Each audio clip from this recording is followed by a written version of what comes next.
Antibiotics do not work the way we want them to. Antibiotics kill all of the bacteria in our body, and this includes the good bacteria in our body that are essential to our immune and digestive system, and whose death has been associated with neural disorders such as Alzheimer's. Antibiotics also kills the bad bacteria in our bodies, who are becoming increasingly resistant the more we use antibiotics. Now, these bacteria that are becoming resistant are called superbugs, and their impact in the future will be so great that they will have killed 50 million people by 2050. And we will have spent $66 trillion trying to solve this problem. Now, I thought this is not the best way. There has to be a better way to solve simple bacterial infections. And in my research, I found something called phage therapy, which is basically the use of phages, which are tiny little microorganisms that infect and kill bacteria every day, everywhere. So we're basically just using these phages as a substitute for antibiotics and putting them inside our own bodies to selectively target the bad bacteria with no harm done to the good bacteria.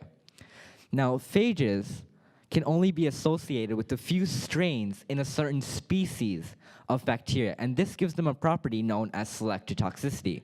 And as I said before, this would allow them to target the bad bacteria with absolutely no harm done to the good bacteria. Think about this. Now, you can compare this as antibiotics is like a bomb. It kills all of the bacteria in the vicinity, while phages are like a sniper. They will only target one bacteria with no harm done to the other. Now, the way in which these phages kill off bacteria is a little bit different. The first step is attachment. And in this step, what happens is that the phage, through the protein tail receptors, which are like the tiny little spider legs you see at the bottom of the phage, attach to the bacterial host cell wall receptors. And in the second step of replication, what happens is that the phage genome then inserts itself through the shaft into the host cell. And the phage genome then treats the host as a factory with the purpose of replicating and creating as many phage genomes as possible. And in the last step of replication, the capsid proteins are formed, which are like the little head things you see at the top of the phage that encapsulate the recently replicated phage genomes. Now, in the last step of this process, lysis, what happens is that the cell literally explodes or ruptures, or like the scientific name, lysis, because of how many phages were produced inside of the phage.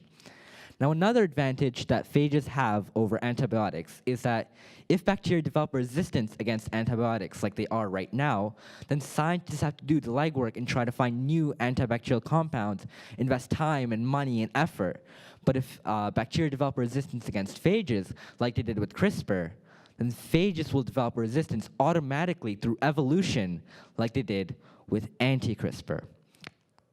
Now, I'd like to segue into a bit of a story, a bit of an opportunity I had recently. Before I talk about this, I was recently inducted into the International Bacteriophage Research Consortium, which is basically made of PhDs and people who have spent their entire life researching phages. And then there's me. Hi.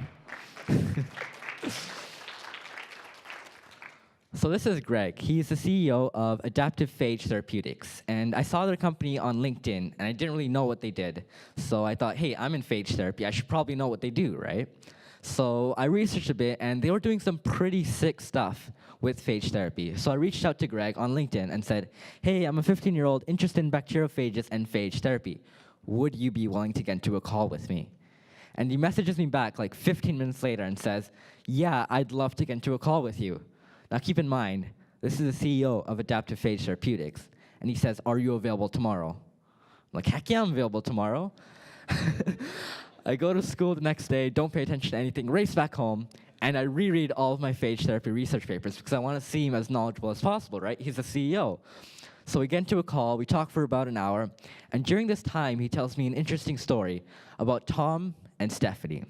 So they were husband and wife traveling to Egypt, and unfortunately during Tom's time there, he was infected with Abomani, which is a superbug. And he was transported to a hospital, and the doctors did what any doctor would do. They gave him a course of antibiotics for about 2 months. For 2 months, he had antibiotics. He fell into a coma, he had antibiotics. Now, Stephanie, his wife, she'd actually heard about some obscure thing called phage therapy, and she got the necessary approval to give Tom a course of phage therapy. And within a matter of days, he was out of the coma, no trace of apomani. And the doctors were amazed. This was a miracle. A simple bacterial infection was cured, and they were amazed. This was a miracle to them. Think about that. Now, near the end of the call, Greg, he invited me to Washington to work with this team and do some research with them and advance the field of phage therapy. But the real hope of this research is that we can make stories like Tom the norm and not the miracle. Thank you.